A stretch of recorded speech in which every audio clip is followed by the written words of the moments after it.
This is a shoe rotation. Well, it's actually my shoe rotation. Having multiple pairs of shoes isn't just for elite runners. There are major advantages to having one even though you aren't running sub 2-hour marathons. But before we get started, what is a shoe rotation? Let me get you up to speed.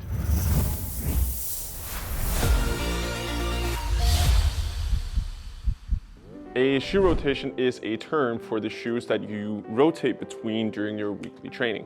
It can be anywhere from 2 pairs to 3, 4, 5, 6, 7 pairs, and so on.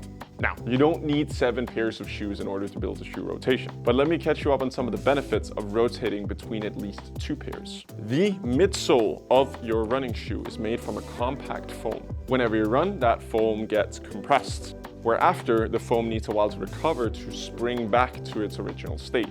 So if you don't let it recover and you just keep running in a shoe and keep compressing it, eventually the midsole is going to wear out faster, making the shoe more uncomfortable earlier than if it had gotten some rest. The elements and sweaty feet can make the upper quite damp. And because a lot of the elements of the upper is held together by glue, you naturally know that glue and water aren't exactly the best of friends. So if the shoe is not allowed to dry out fully between runs, you're gonna end up with a shoe that's gonna come apart faster and develop a mildly interesting odor.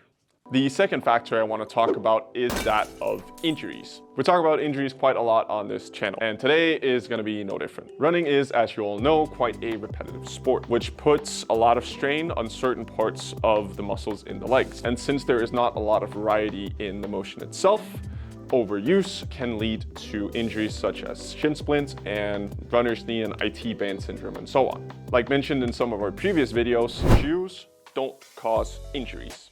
Injuries are typically caused by too much training versus too little rest. Thanks, previous me. So from a biomechanical standpoint, it makes sense to shift these loads around in order to not put too much strain on certain muscles. And we can do that through our shoes.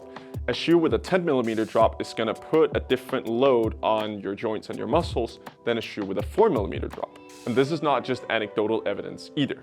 A study from 2013 observed a 39% decrease in injury risk from runners who used shoes in parallel, so rotated between different pairs for their workouts. Their conclusion was as follows. Multiple shoe use and participation in different sports are strategies that could potentially lead to a variation in load of the musculoskeletal system. And therefore, this could be advised in recreational runners in order to reduce their injury risk. So briefly summed up, variation is good. Honestly, that's not all that surprising.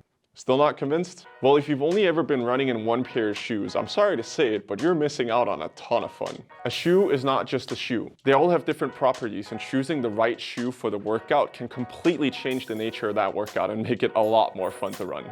There's nothing quite like going out on an interval session in a shoe that's just lightweight and super responsive and snappy. And honestly, cruising along with a couple of mates in a shoe that is just comfortable and soft and bouncy is just the best. Congratulations, you've made it to the portion where we're finally going to be giving out some advice. Before we do that, I have a small disclaimer. There's no such thing as the perfect shoe rotation. We're all different and we all require different things from our running shoes. Don't be mistaken though, this is not some Harry Potter, the runner chooses the shoe kind of scenario. We can honestly run in pretty much whatever we think is fun. The process of choosing the right running shoe for you is honestly pretty simple. There are 3 pieces of advice. A shoe that is lightweight, a shoe that is comfortable, and a shoe that has as little pronation control as possible. Stick to those guidelines and you will be just fine.